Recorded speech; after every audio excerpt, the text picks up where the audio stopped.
I'll try to be uncharacteristically succinct.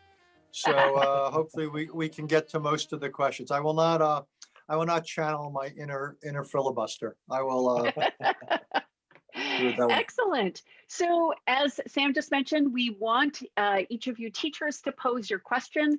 So I would say let's, but Ben is not here yet. So let's go ahead with Jennifer's question. Great. Okay, so my question is, what steps do you think may be taken and by whom to combat the rise of populism throughout the world? Look, in my experience, populism tends to rise when a large number of people in a society, for one reason or another, feel that both the reality as well as the trends are working against them. And there's often a small group in the society who seem to be doing well. So high inequality is one thing. Even more than inequality is the absence of real opportunity, or perceived absence of real opportunity for those who are not doing well. It could be various types of discrimination in the society, and then often you have leaders who come along who tap into it. So populist leaders essentially can feed off that or take advantage of that kind of a situation. And then so we see elements. I would say Donald Trump had elements of has elements of populism. Bolsonaro in Brazil, clearly, to some extent, AMLO in Mexico, and various leaders in Argentina in recent. Yes, we see Boris Johnson has elements of it. I would say the biggest problem for populisms is populist leaders. It's one thing to be a populist when you're on the outside, because then you can basically shoot and take aim against elites who don't do much good. It's more difficult on the inside because in some ways you're held to account. So it's interesting how populist leaders, in the case of say COVID, who haven't been able to deliver very well. Clearly, people like Trump and Bolsonaro have they've come under real attack, and then the tendency is usually to blame it on others, to deflect the criticism and say it's this, in particular, it's this elite or that, or you go after the media for reporting bad news and so forth. But in my experience, populism largely derives from conditions in which the objective conditions of situation are not improving or improving fast enough or improving for enough people. And rather than addressing the root causes, populism is kind of a shortcut. And so to me, the biggest response then is to try to address the basic conditions. And for me in this country, I always say, I think the single most important thing is to make the American dream a reality rather than a dream. So really look at why is it, rather than focusing on inequality, which I think is the result. I say, let's focus more on inequality of opportunity. And that gets at things like your business, the quality of public schools around the country, getting rid of discrimination, and so forth. So basically open up real pathways to improvement. Where there's real pathways to improvement, one doesn't tend to see populism. Thank you. Here is Ben, just in time. No, actually, Ben is late. Ben is late for class. I just think we should point that out. Oh, yes, Ben is definitely late for class. There's no question about that. I'm here. Excellent. Would you like to pose your question? I apologize for being late to class. I was having trouble getting in, actually. I know, Amber's also having trouble. And the dog ate your homework. I've heard it all, as have you. So that's okay. So Ben, would you like to pose your question? Sure. Yes. Thank you. I would like to pose my question. My question was with respect to your referencing nationalism in the United States, that I'm used to hearing people talk about tribalism in the United States. But nationalism, I guess I'm wondering whether by nationalism, is that tribalism by another name? And if so, why are you using nationalism rather than tribalism? Or when you say nationalism is dividing the United States, are you using nationalism in a different way? So what do you mean by nationalism as it applies to current divisions in American society? Okay. Traditionally, tribalism is subnationalism. We just had a really good book published by one of my colleagues, John Campbell, who was the former US ambassador to Nigeria. And he basically suggests that the national identity in a country like Nigeria is very weak. And you have subnational identities that are much more powerful. They could be tribal, they could be familial, they could be geographic, whatever. But so traditionally, tribalism is something narrower, and it's almost a kind of identification or loyalty that comes ahead of the national or collective. And so it's just like, there was often a word used at times in places like Lebanon for years, where often one subgroup, if you will, is a more powerful set of identification. Also, people would, in terms of protection and other things, rather than thinking of the society or country as a whole. So they're just countries or societies with weak national identities. So, so there's that. That's the internal dimension of nationalism. The external dimension of nationalism is national identity as a factor in motivating its position in the world. And say, well, you have rising national identities or rising nationalism. The question is whether it gets at some point very assertive and at some point aggressive. And obviously German nationalism in the 30s was hyper nationalism, hyper aggressive. One of the interesting debates going on now is about Chinese nationalism, and as a explainer and as a motivator for what's happening in Hong Kong or what's happening in the South China Sea or Taiwan or lots of other things.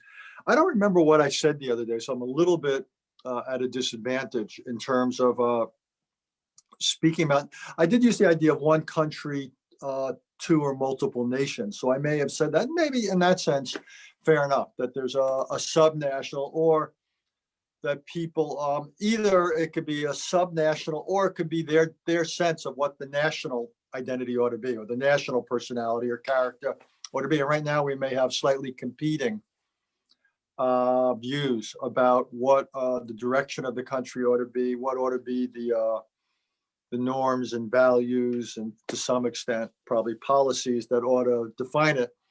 But I take, I think you probably caught me in something that I have to think about it, whether you could have national. We clearly do have national identities now. When people talk about their commitment to the country or to it's very much their idea of the country. So it's called nationalism, but in some ways it's subnationalism, or at least a competing one. Put it another way, I'm rambling a little bit. I don't think we any longer have a single national identity or concept.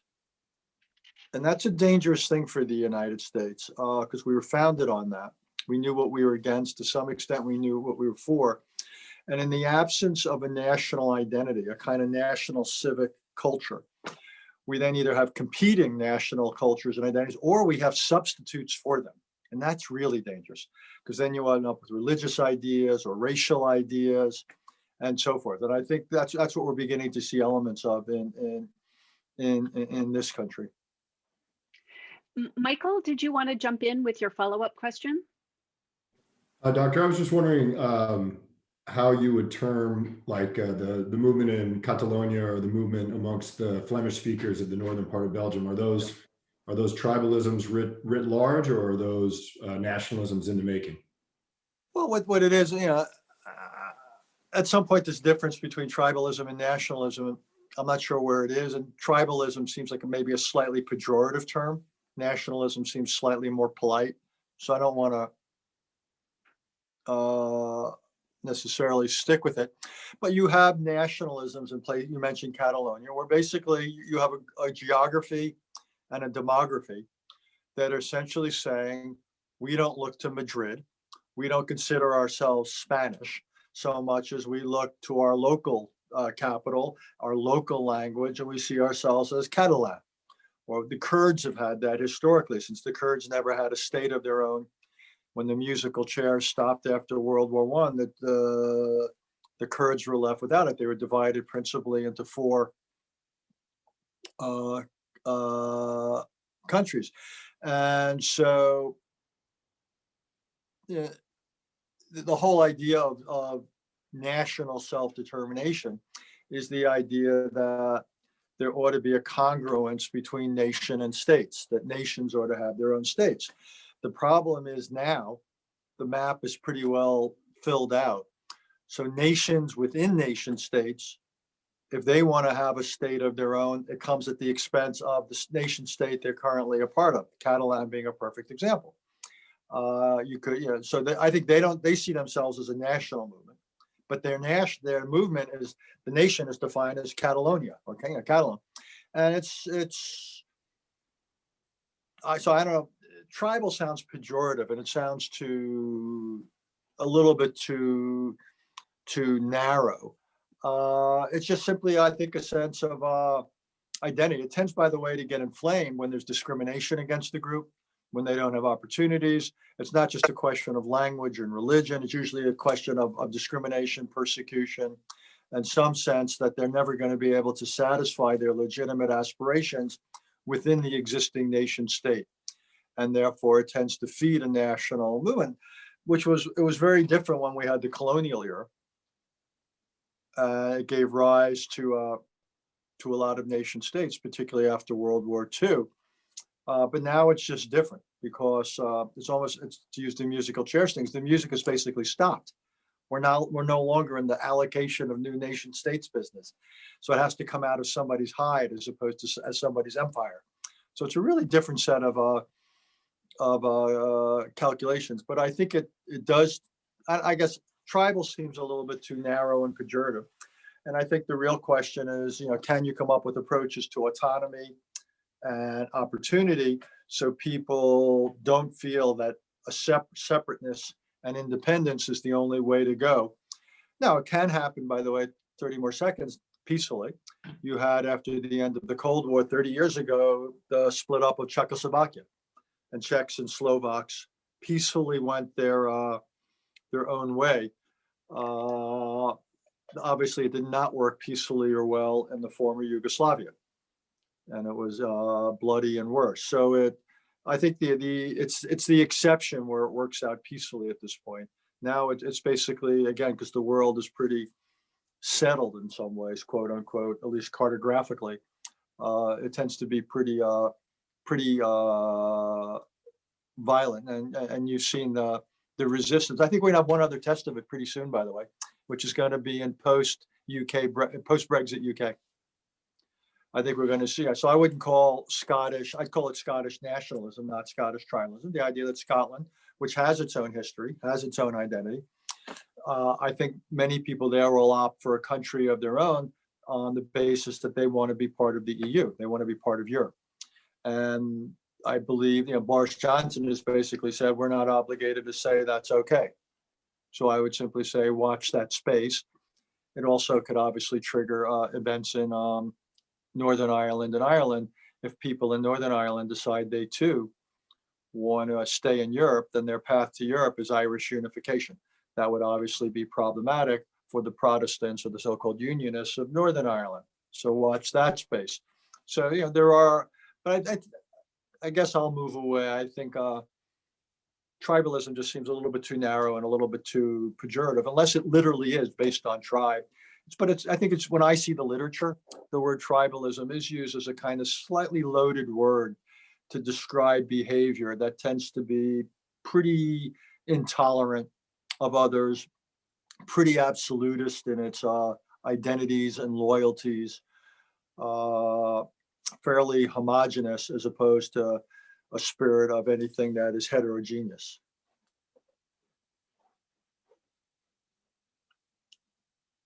Ben, I can see that you're speaking, but you're muted. If you'd like to. Yes, please. Thank you.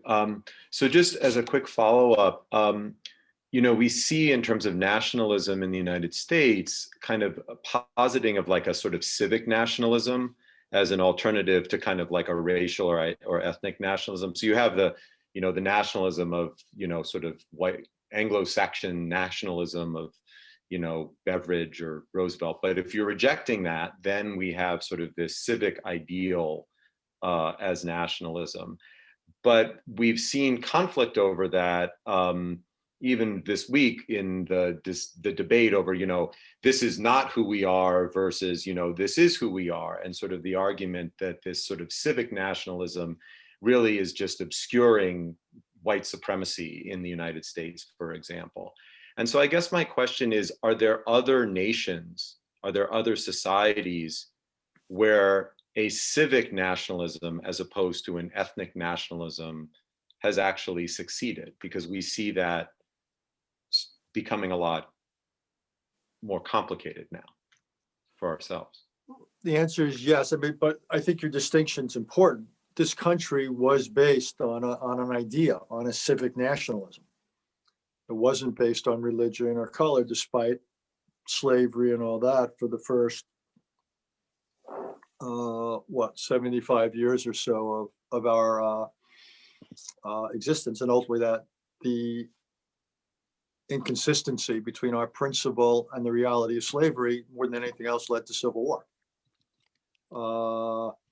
But I do think now we're seeing the reassertion or the assertion of other definitions of what ought to be the formative idea in America, and it's dangerous. And we've seen the not just the violence being the most obvious manifestation of danger, but also it makes compromise and governing extraordinarily difficult. And so we're seeing, I think basically any society around the world that is not homogenous deals with this. When you think about it, you have certain nation states which are based upon a single nation or clearly a dominant one.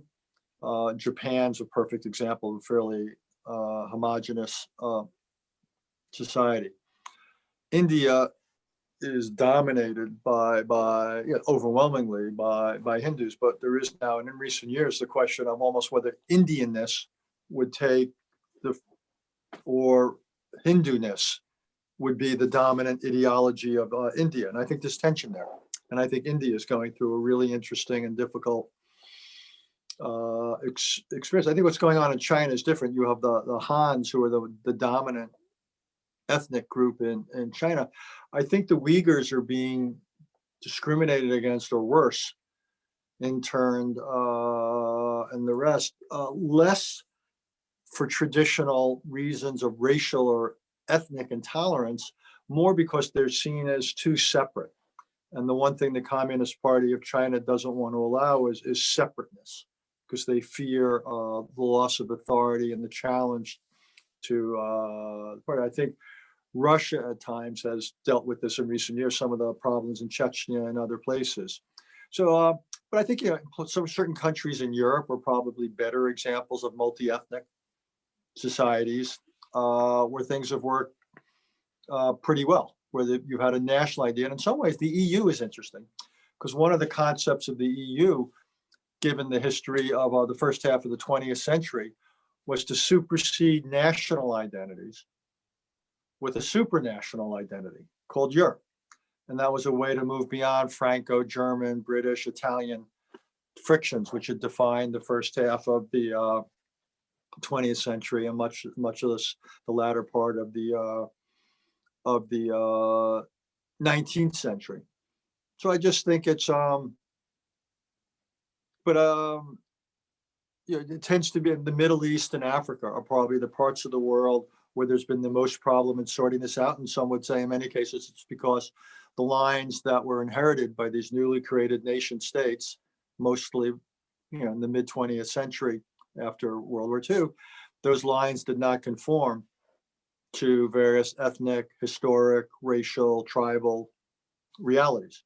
And it was and national cohesion required a heterogeneous society to basically be able to function. And there was very little tradition of that in a lot of these countries. So in some cases, it led to secessions, in some cases to civil wars, massive refugee movements in flight, as you saw, say, in Rwanda in not that long ago. So I think that's still being sorted out. I think To me, I mean, this it's funny, we use the phrase nation state as a synonym for country, but it's interesting in languages like Arabic, there's a different word for nation and state, and they mean very different things. Here in English, we often use the words interchangeably. We speak about a nation, we speak about a state, and I'm very sensitive to that when I edit things, because I see countries as different, or states in the international sense as different than nations, which I think is a different concept of how to define a certain grouping. And what we have is a world in which there's not a one-to-one relationship between nations and states, and that can be a real source of instability, either within an individual country or cross-border if you have elements of a nation that's found in several countries. Again, maps don't necessarily correspond to demography or history or anything else. Thank you. Stephen, you wanted to ask a follow-up. Oh, yes, please.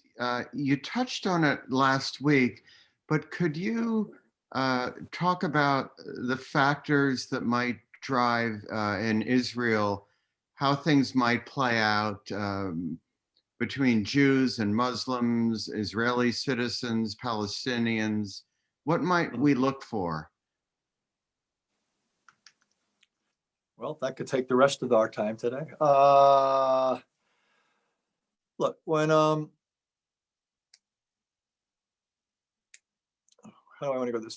I think the reason that a lot of people have favored a two-state solution ever since the 1967 war is essentially that it was a way to satisfy Palestinian nationalism. Palestinians are mainly Muslim, some Christians, all Arab essentially, at a way that it preserved Israel's character as a Jewish and democratic country. Israel has a minority Arab population. I haven't checked the numbers recently. I'm guessing it's somewhere around 15, 20%. It's 80% Jewish. The problem is that in the occupied territories, if you added up all those people, then ultimately, if Israel were to absorb all these people, then at some point Israel would have to choose between being Jewish or being democratic. Because presumably if it became democratic, at some point you could have a non-Jewish majority, conceivably, which would be unacceptable to most Israelis. It's acceptable, interestingly enough, to an increasing number of Palestinians, but that's a slightly separate conversation. So I think, I think it would be really hard. To me, almost to paraphrase Churchill, I think a two-state solution, Israelis and Palestinians, is the worst solution except for all the others. It's kind of where I come out, and it's going to be very hard to bring about. Some would say it's too late. I don't think it is, but it's the 11th hour in order to have enough to work with in terms of to come up with a compromise. So I don't know how this is going to play out. It's very hard for me to see how progress is renewed in terms of negotiating a two-state solution. If it's going to happen, it's going to require, I believe, fair or not, the Palestinians to make some kind of an overture to Israel, and the Israelis then it would force a conversation in Israel. The only other way it could happen, and the two aren't mutually exclusive, is Saudi Arabia, and this could happen in the next couple of months. Saudi Arabia basically says, well, we noticed what the UAE did. They basically established relations with you, Israel, but you had to take annexation of the territories off the table for 3 years. Okay. Here's what we're going to do. We're prepared to make peace with, to normalize with you, Israel, but you're going to have to stop all settlement activity or do this with the Palestinians. And that would be an interesting conversation, because Saudi Arabia, to normalize with Saudi Arabia would be an incredibly attractive thing to any Israeli government. And it would, again, trigger a big debate within Israel about what Israel ought to be willing to compromise and put forward in the interests of peace with the Arab world. Because Saudi Arabia right now is the big holdout in the that really matters in the Arab world. So I don't know how this is going to play out. I think at the moment, I once wrote a book about conflicts, and I said situations can only be successfully negotiated when they were ripe, R-I-P-E. And I laid out various conditions for ripeness. You need a formula for compromise, you need a process, but most important, the two most important agreements for a successful negotiation are having leaders on the various sides who are one, willing, and two, able to compromise, to reach a deal. And for example, when South Africa made the peaceful transition from apartheid, it wasn't just because of Mandela, it was also because of F.W. de Klerk. You had leaders on both sides who were willing and able to make a deal and make a deal stick. Problem between Israelis and the Palestinians, you don't have leaders on either side who are both willing and able to make a deal. You may say that you have some who are willing and not able, or able and not willing. The reason, Sadat, when he ran Egypt, was both able and willing to make a deal, and it worked. King Hussein, when he headed Jordan, was strong enough, but also inclined. He was willing and able to make a deal. I don't see with Israelis and Palestinians right now that we have that combination. And until you do, the situation is going to continue to drift. But drift again, how do I put it? Time is not the friend of peacemaking between Israelis and Palestinians. The options on the table now are worse than they were 10 years ago. 10 years ago, they were worse than they were 20 years ago. So to me, the question is, again, the real change, as I said, is some normalization going on with the Sunni Arab states. And to me, the real question is whether a talented negotiator could somehow figure out a way of using Saudi Arabia here as a kind of can opener to reopen things and change the dynamics of peacemaking. And I'd say that's it's possible. It's a bit of a bank shot, but it's but the alternative is further drift, in which the options down the road get worse. So I don't think if I were advising the Biden administration, and I've said this to them privately, is I wouldn't launch a big initiative now. If you can get the Saudis to do something great, but absent that, or encourage the Palestinians to do something. Sometimes in peacemaking diplomacy, you don't try to resolve something. You simply try to keep the possibility of resolution alive. It's almost like if you had a patient who were ill and you say, look, we're busy in the labs coming up with a cure. We got to keep this patient stable and alive for 6 more months. And then we believe we'll have a useful medicine to give them. I think that might be the approach for Middle East peace right now, is you've got to keep the options alive. So if and when there was the leaders emerged who were willing and able to make a deal, that there would be something, there would be the necessary raw material to work with. So we have 2 more follow-up questions, and I'm wondering if we can pose them both at the same time, and that way you can take them together. Okay. So we'll start with Mark, and then we'll go to Jennifer. I think this is applies especially to Ben's question, but it maybe also to the question of Israel-Palestine, and it came up as I was reading your book a lot. Is it possible that the paradigm of the nation state itself is just not functional anymore? That I have no idea what the alternative would be, but there are just a lot of ways in which it doesn't seem to be working very well as a concept. Actually, I'm going to push back at you. I'm curious, when you say there's lots of ways you don't think the nation state is working well as a concept, what would you cite as evidence to support that assessment? Most of the second half of your book. That is the problem that nation states have a hard time dealing with climate change and with terrorism and with all of those. Yeah, I guess that's the answer. By the way, it's really unfair to quote an author against himself. I just want to say I take that as a slightly hostile act on your part, but go ahead. My apologies. Oh, that's great. Jennifer, do you want to pose your follow-up? Sure. Well, my follow-up is about the possibility of Israel normalizing relationships with Saudi Arabia, and I'm wondering how you anticipate that may shift the region and specifically Iran.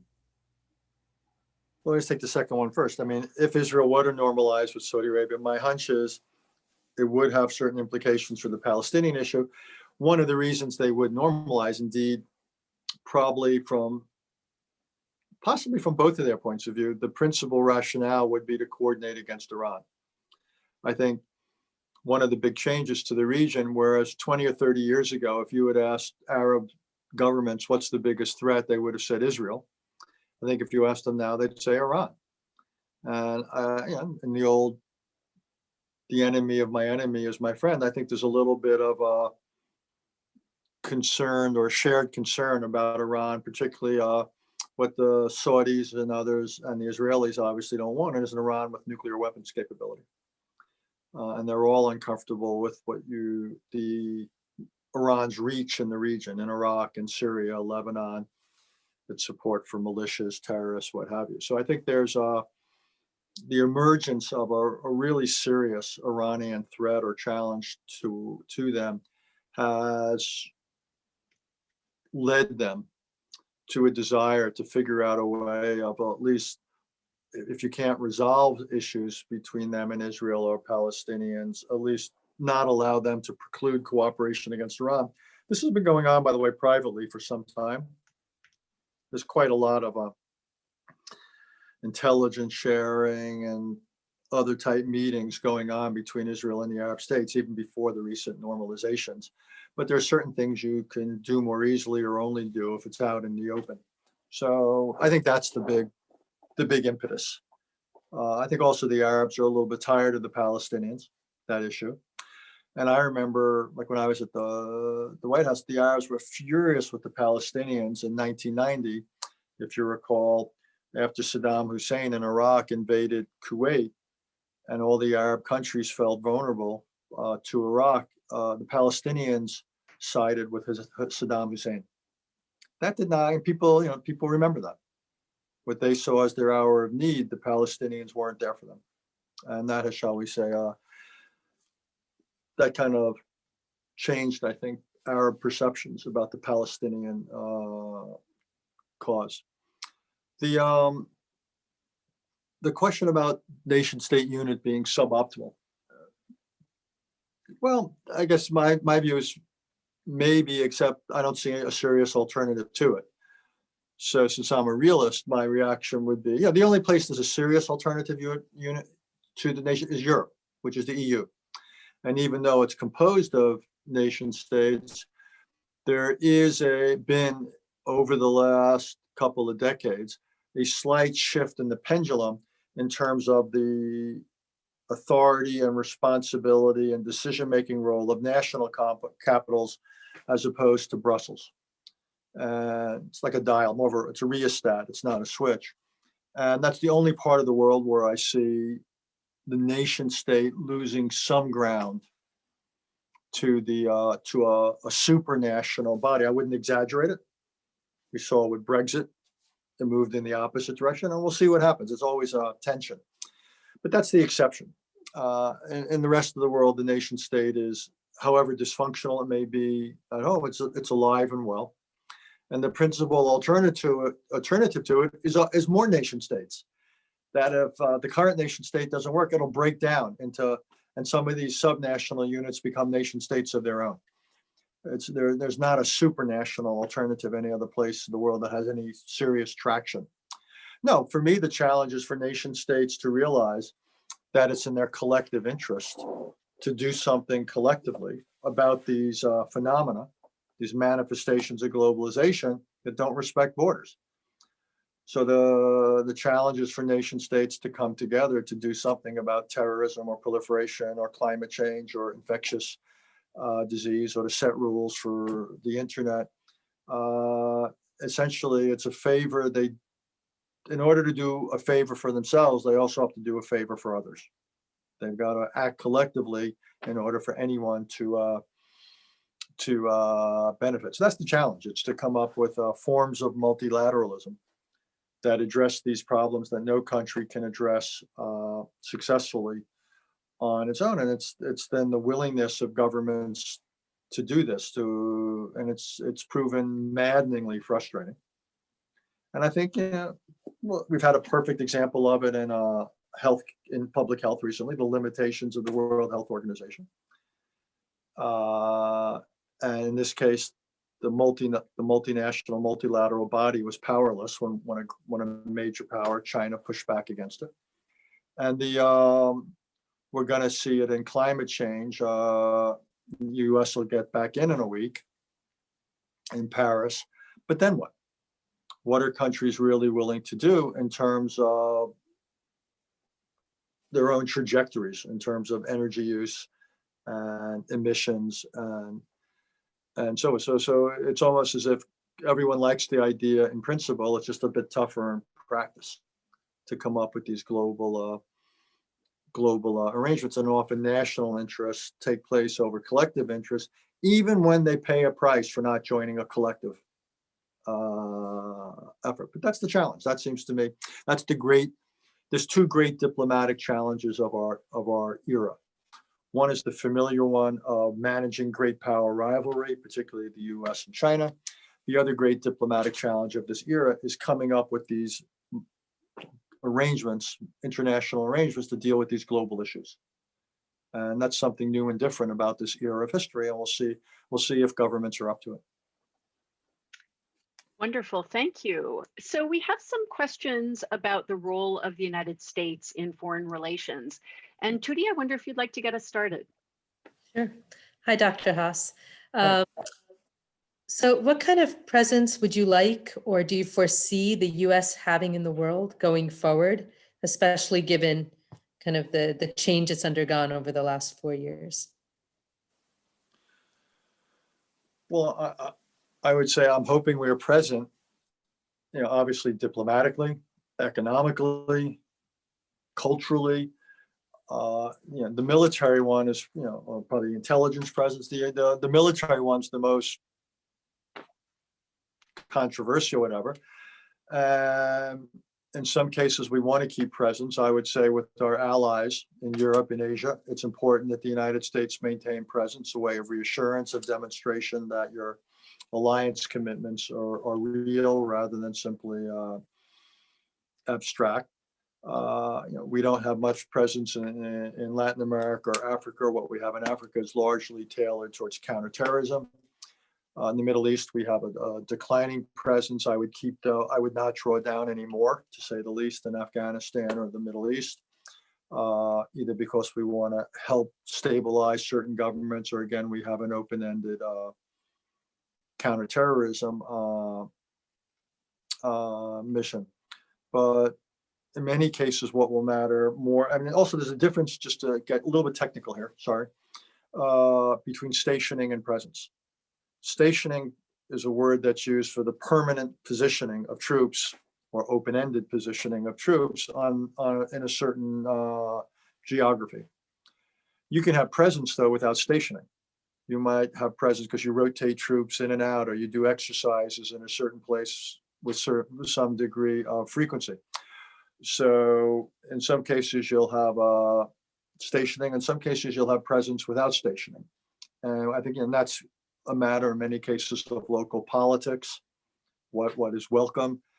And also in some cases, it gives you a little bit more flexibility. We don't have enough troops to deal with all contingencies, full stop. We certainly don't have enough to deal with them if they were to happen in any way simultaneously. So you have a degree of flexibility in where you put yourself. Sometimes you don't put troops, you put equipment, and then you can fly troops in. The equipment's already there, so it dramatically reduces the time you need to react to a certain contingency. But the bottom line is, I would say, if you think about it, the two great strategic rivals of the United States in the military sense are still Russia and now China. So we need local capabilities in Europe and in Asia, both to deter and to respond to any aggression. And I think in most of the rest of the world, we need much less. I think one of the things that historians will scratch their collective heads about is how was it that the Middle East over the last 25, 30 years absorbed such a large amount of American military might, and why we were stationing so many forces there when neither our interests, arguably, or the threats justified such large military presences. That's a conversation for another day. I think that's been largely corrected, in some cases overcorrected. But that'll stay modest. Africa, Latin America will stay modest. In most cases, in those parts of the world, our role will be to help governments deal with threats they're not strong enough to deal with themselves, and in some cases to build up their capacities, essentially state building. And I think the only places you will have large standing American presences will be where you've had them for the last 75 years, which will be Asia, the Asia Pacific, and Europe. Thank you. Paul, you wanted to jump in with your question? Oh yeah, my question happened to be the next in line, but I actually want to change it to follow up on the question we just had and also right before, if that's okay. I was just curious about with the change in administrations from the Trump administration now to the new Biden administration. I was thinking about the Iran nuclear deal, and you know which we withdrew from under Trump, but which Obama's administration negotiated. What is the you know what would you like to see happen with that? Is that going to be revived? Should it be? What is your view on that? And my other question was about Afghanistan, but I guess I'll stick with this one for now, if that's So okay. you're going to call an audible and go from Afghanistan to Iran. Okay. They do touch on it. They're next to each other. Iran is one of the neighboring states. Look, you're right. You had the 2015 agreement, the so-called JCPOA. It had a couple of characteristics just worth highlighting. One is that it mostly dealt with Iran's nuclear capabilities. It didn't deal, for example, with missiles, and more important, it didn't deal with what Iran is doing in Syria or Lebanon or Yemen or anywhere else. It was a pretty narrow agreement, almost like an old-fashioned arms control agreement. And it wasn't open-ended, but it set certain what are called sunset provisions. So it was signed in 2015. You had limits, I think, I might get one or two of the details wrong, but the limits on centrifuges, the number and quality, I think, were for 10 years, and the limit on Iran's ability to accumulate enriched uranium was for 15 years. We're now 5 years into it, so there's 5 years left to the first and 10 years left to the second. When this agreement was signed, Iran had and did dramatically reduce the number of working centrifuges, the amount of nuclear material it had. The United States unilaterally pulled out of the deal in 2018, and over the last plus or minus 6 months, Iran has begun to dial up its nuclear capabilities. So now it is considerably beyond the limits of the deal, and they're basically saying we're not constrained by it because the United States has introduced new sanctions and is acting outside the deal. So that's where we are. I actually think it has a pretty good chance of being the first foreign policy crisis facing the Biden administration. I could be wrong here. China could do something in the South China Sea or Taiwan. Russia could do something, who knows where. North Korea could start shooting off some missiles or what have you. But if I were a betting man, which of course I'm not, for the record, I would bet on Iran, because if Iran keeps going, it forces the Biden administration to choose. Now, Joe Biden, President-elect Biden, has announced that his preferred position is to go back to the 2015 agreement. There are some problems with that. One is getting there. The question is, how's that to be orchestrated? What do we have to do at what pace, and what does Iran have to do at what pace and in what sequence to get there? So it almost requires a whole new negotiation to get back into the old negotiated agreement. Iran has an election this spring, which doesn't make things any easier. A lot of nationalistic voices, a lot of anti-American voices there. This is an agreement that also a lot of people think is, on our side, think is quite flawed, including most Republicans. And even if we were to get back into it and Iran were to get back into it, it's not a permanent solution. Again, it has timelines or sunsets that begin to kick in 5 or 10 years. So it buys you some time. The price you pay is a dramatic relaxation of sanctions. And what everybody worries is that after the agreement, the sunset provisions set, then Iran would be in a position to accumulate centrifuges of nuclear material. And the consequence of that would be it dramatically reduces what's known as breakout or dash time, the amount of time Iran or anyone would need to go from where they were to actually fabricating usable nuclear weapons. So if you had all the stuff, all the parts, the old line used to be, they'd be a screwdriver or 2 away. And that's the concern. They could also have secret facilities that couldn't be monitored necessarily by the International Atomic Energy Agency. Anyhow, and if you thought the Middle East was bad now, imagine how it would be if Iran started to get nuclear weapons and get really close, and the Saudis and the Egyptians and the Turks and everybody else thought they had a hedge against that. So just when you think things couldn't get worse, they would get a lot worse if that were to happen. So that's where we are. My guess is, I think the odds of Iran and the United States going back to where we were to the 2015 agreement, I think the odds are against it. I think it's just there's not enough time and it's too complicated. I'm not sure the politics, particularly on the Iranian side, allow it. So I'd bet against that. Again, I'm not a betting man, but I think it's not inconceivable. I think it's unlikely. So where that would leave you is in a unstructured situation. And the question is, could you informally structure an unstructured situation where the United States and Iran, while not agreeing to the 2015 agreement, not agreeing to a new agreement, could still reach certain understandings, red lines, what have you, where each side would either do or not do things in a way that the other side could live with. And I think that's probably a more realistic path, but it ain't going to be easy. So that's why I think the odds that this could become the first crisis are not negligible. Robert, do you want to jump in with your follow-up question? Yeah, can you hear me okay?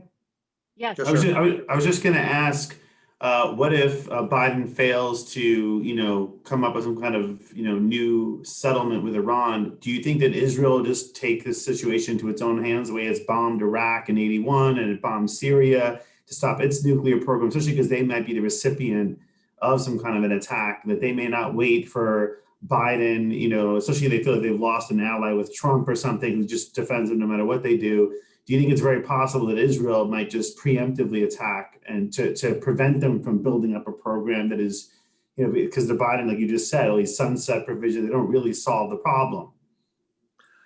Well, it's a possibility. I can't tell you the Israelis would not carry out a military strike. It's what's called a preventive strike. It's to destroy a gathering threat.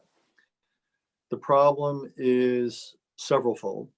One is the Iranians have put a lot of their stuff deeply underground, so it's not clear that a preventive strike would succeed entirely. Probably it would succeed in part, but not entirely. There's multiple facilities, in many cases deep underground. This is not like an Iraqi single reactor above ground, incomparably more difficult. Second of all, Iran has lots of ways to retaliate. Thousands of missiles could be launched into Israel by Hezbollah from Lebanon.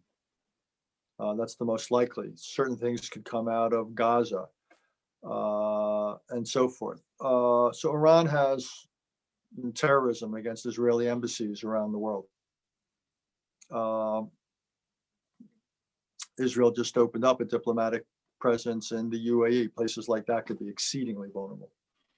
So Iran has tools and geographies where it could retaliate. Plus, it would buy you time, but Iran would presumably reconstitute a nuclear program then, because this would become the rationale in Iran for why you needed a nuclear program.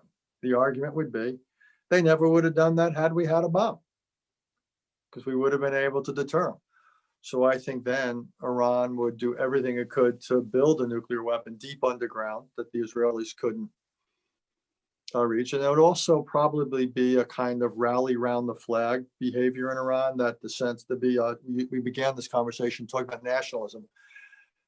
Iranian nationalism would really come out, and it would be very hard for anyone in Iran to criticize the regime, because that would be seen as unpatriotic in a moment of need. So the answer is yes, Israel could attack Iran, but as has been pointed out by me, it's always easier to start things than it is to end them. It takes one side to start and two to end. And the question is, would Israel ultimately be better off? There's also another complication. Would Israel inform the Biden administration that it was intending to do so? And what if the Biden administration said don't? That would be a pretty big decision to make. So anyhow, I'm not ruling it out. Could happen. And I think the Iranians don't want it to happen. So I think part of this is also the Iranians are going to probably try to figure out how far they can go and not be attacked. So this is going to be interesting to play out. And there's a lot of imperfect communication, a lot of potential for misunderstanding. Iran's a particularly hard government to deal with, and also because there's not one center of decision making. Yeah, you've got the supreme leader, but you've got various groups and organizations within Iran. And the people we see most, the president and the foreign minister, are not the most powerful people in the country by any stretch of the imagination. So this is a dangerous situation.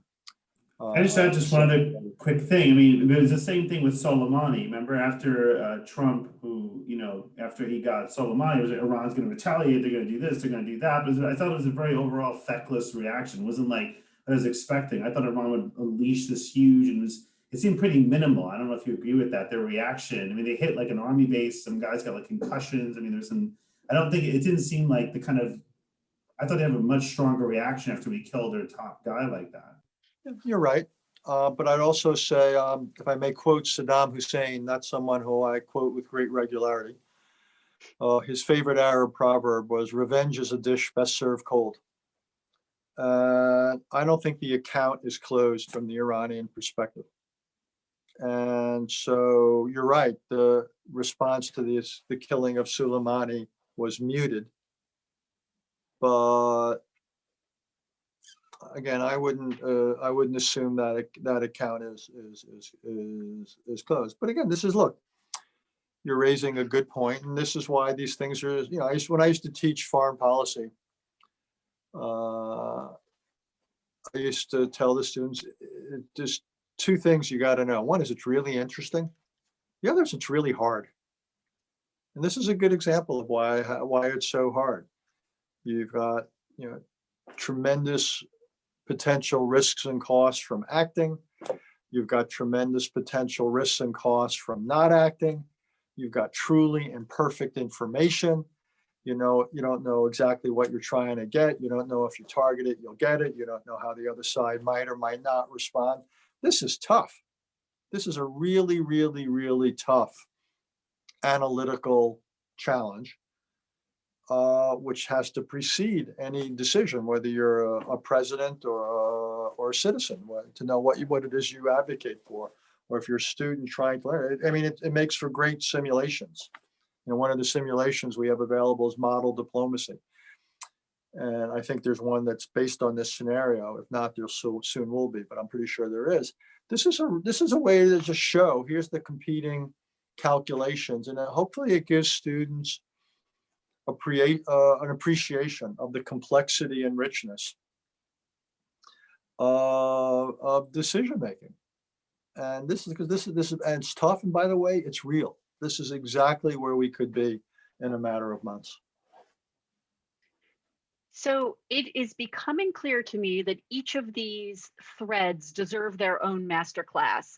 But I'm going to propose that we move on. And Paul, if you would like to jump in and ask your question about the stateless. Yeah. Well, thank you. That's a lot of questions. Well, I have quite a few students from the Tibetan community in my classes, and one of them gave me a flag last year, which I hung up on my classroom wall, along with some other flags. I just asked students to bring in their flag. We sort of did this collage, but then we went home, and then when I came back, the flag had been removed. And you know, I sometimes we would be discussing China in world history, and you know, Tibet is not noted on the world map, and many of my students really identify with the plight of people who, I guess this goes back to the nationalism question, who have a national cultural identity but don't have a state. And I know that all these situations are very different, but I'm just wondering, you know, what's the appropriate, I don't know, how do you teach this in international relations to kids, or to,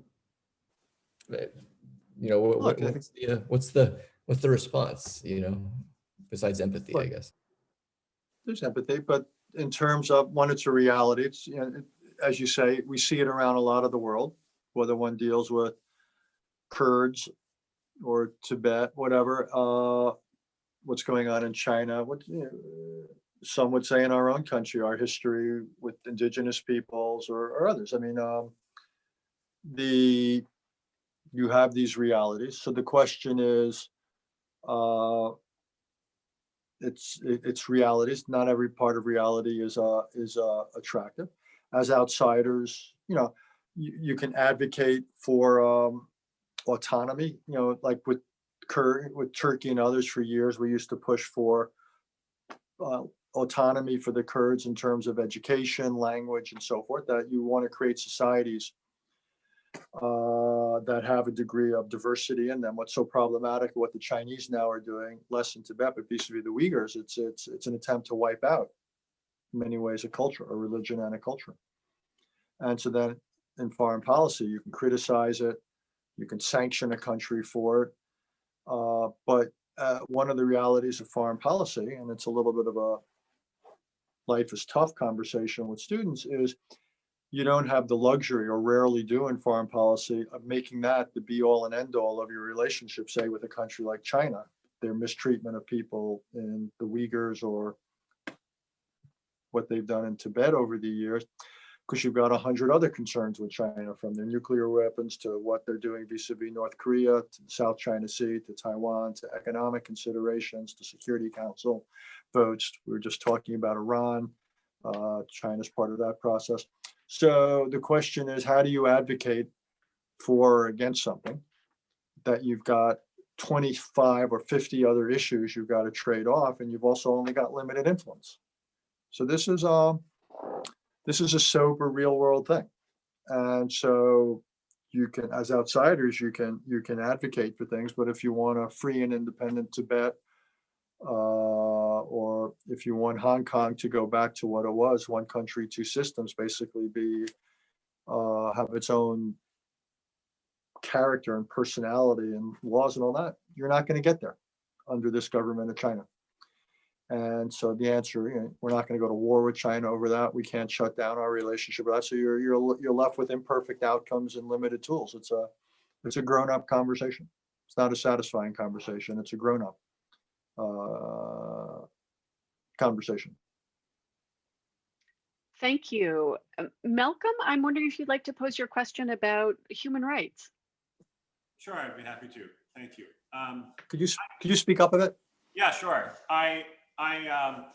This is, I think, follows nicely with the previous question, which is, I was wondering, to what extent are human rights a consideration in foreign policy in the world today? Do you think consideration for human rights is growing or shrinking, diminishing, and should it be more a part of the conversation? Look, it's a consideration. I think in recent years it shrunk. There's been, over the last 15 years ago, a real backsliding in the world. Democracies have grown weaker after growing stronger for a generation.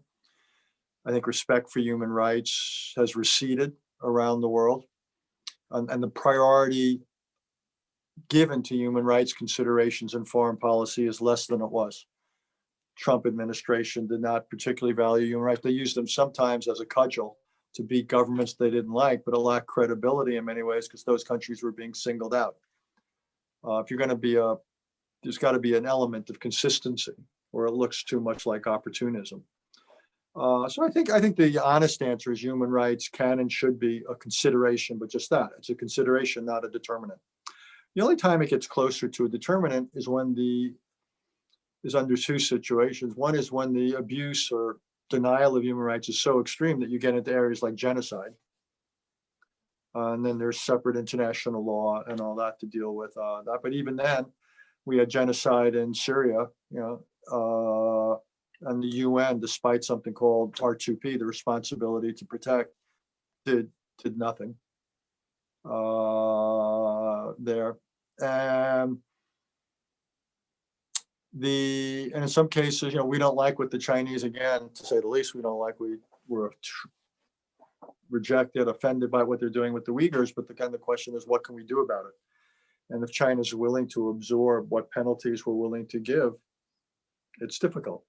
So I think at the end of the day, human rights is a consideration. Well, you can talk, and I think talking matters. I don't think words are just empty. I think for countries like China or others that are worried about how they're perceived in the world, they actually tend to be quite thin-skinned when they get criticized on human rights grounds. But on the other hand, and also it helps if our own human rights record looks pretty good. I mean, I don't have a lot of hair to pull out, but it was really frustrating to me when the Chinese would basically say to us, as they have over the last few months, who the hell do you think you are to criticize us over Hong Kong, given what's going on in your country? So one of the things that helps if you want to be a megaphone on human rights, that your own respect for the rule of law and human rights is pretty close to impeccable. You got to walk the walk if you want to talk the talk. And again, you're going to have some cases more ability to be influential. In certain countries are not going to be as able to push back. And in certain situations, you're going to be willing to put more eggs in that basket, either because the human rights violations are really severe, or you don't have as many offsetting considerations. With something like a country like China or Russia, though, it's more complicated, simply because your influence is limited and you have so many big offsetting considerations. Thank you. Khulud, would you like to jump in with your question? Sure. Thank you so much, Renee. And thank you for joining us again, Dr. Haass.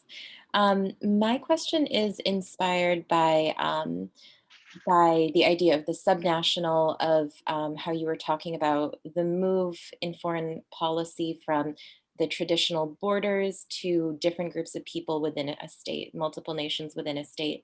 And in your book, you emphasize the importance of the political, the economic, and the historical in foreign policy. But I was just wondering if you could speak more to the importance of sociocultural contexts and how that factors into global literacy. So now you're going to have to help me and define what you mean by a sociocultural context. Sure, definitely. So I guess what I mean by that is when you're looking at different issues with the historical lens of, what's happened in the past, the economic, the political, here it's more about the people and the cultures and how that impacts, or, Okay. And religion Sure. in some cases. Mm-hmm. No, my original major was comparative religion. Before I got into, I went from comparative religion to Middle Eastern studies to international relations. I thought it gave me, and it gives me, an enormous advantage, particularly when it came to the Middle East, because I spent a lot of time studying Islam.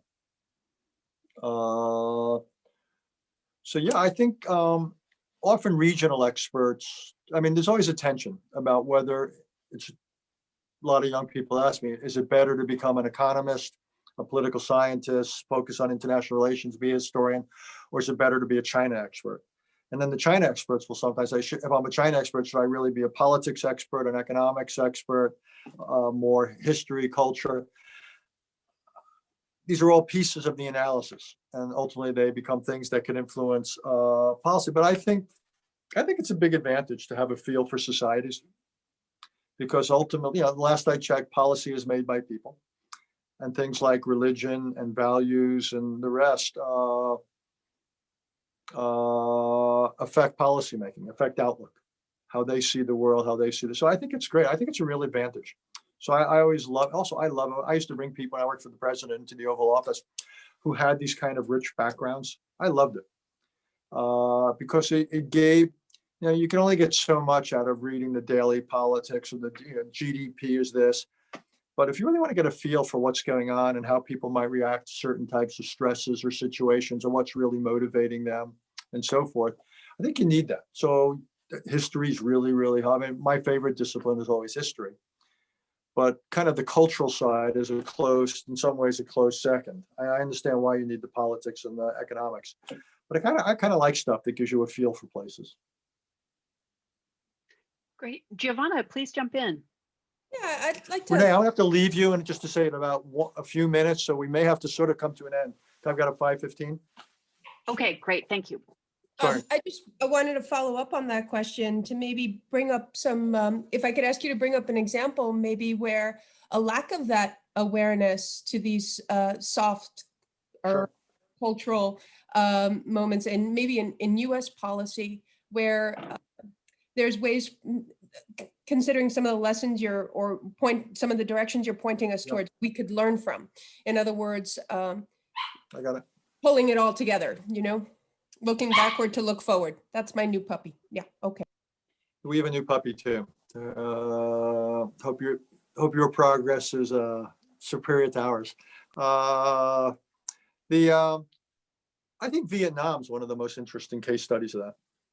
If you read books like Francis Fitzgerald's Fire in the Lake, a lot of the books that were written during the French period in Indochina, you realize how little we really understood about Vietnamese society and what made Vietnam tick when we went to war with it. At one point, I got very frustrated. I was against the Iraq War in 2003, and I got very frustrated at times. And when I wrote a memoir about that Iraq War and the Gulf War from 1990-91, one of my rules was, before you invade a country and go to war with it, you should at least bother to know about it. To get a sense what's motivating it. I mean, because first of all, if you don't really feel for it, I think you can misread its intentions. And I think in particular in Vietnam, we really had a fundamental misreading at times of what we took to be, communism at times. I think we misunderstood things about nationalism. And then also what it gives you a sense of, and it lets you know what you're up against in terms of social cohesion, tenacity, discipline. And I think we had a real tendency in Vietnam to underestimate the Vietnamese. So did the French, by the way. So did many, or Afghanistan more recently, about if you're going to get ambitious in Afghanistan, which I think is a colossal mistake, what does history tell you about the nature of Afghan society and why you may not want to be that ambitious? And one of the things you'd know very quickly about Afghanistan is the relationship between the center, Kabul, and the periphery. And the whole idea that you would ever have a strong national government with writ over the entire geography ain't going to happen. And groups like the Taliban, as awful as they are always going to have a significant role in the South, because that's where you mainly have Pashtuns, and that's the principal demographic, and that's part of the country, and that's kind of who they are. So again, I just think you've got to know these sorts of things. The foreign policy can't be abstract. It's got to be grounded in local realities. And the more ambitious you get in a country, the more you would better be grounded in local realities. I think we got in a lot of trouble during the Cold War. And we've gotten in trouble since, when global abstractions or foreign policy abstractions get cooked up and get imposed on local situations. Really, really dangerous. I think foreign policy ultimately has to be tested by ground truth and local realities, or you will get into a lot of trouble, because you won't see things for what they are. You'll see things so they fit into your constructs that may make it comfortable and may make everything neat. The problem is it's also probably wrong, and mistakes can get really, really, really expensive in terms of human life. Well, thank you, Richard. The mission of the Academy for Teachers is to bring great teachers together with the most brilliant people on earth. And I think we've done that today. A lot of important stuff has happened today, and this is going to ripple out into classrooms across the city, not just this year, but for years to come. What you have given these teachers will affect their teaching for a long time, and maybe some future Secretary of State will be in one of their classes. So thank you very much for doing that. Well, thank you, and Sam. look forward to It's having you been- back. Well, thanks for having me twice. You must be gluttons for punishment. I appreciate it. Again, if we at the Council on Foreign Relations can be a resource, we're happy to. That's why we've got the website. It's why we got Foreign Affairs. It's why we've got World 101. It's why we've got Model Diplomacy. It's why I wrote my book. We want to be a resource. So take advantage of us, use us, and good luck. And thank you for what you do. You're on the front line. So thank you for what you do. You're in the business that I think has more to do with the future of this country than any other business.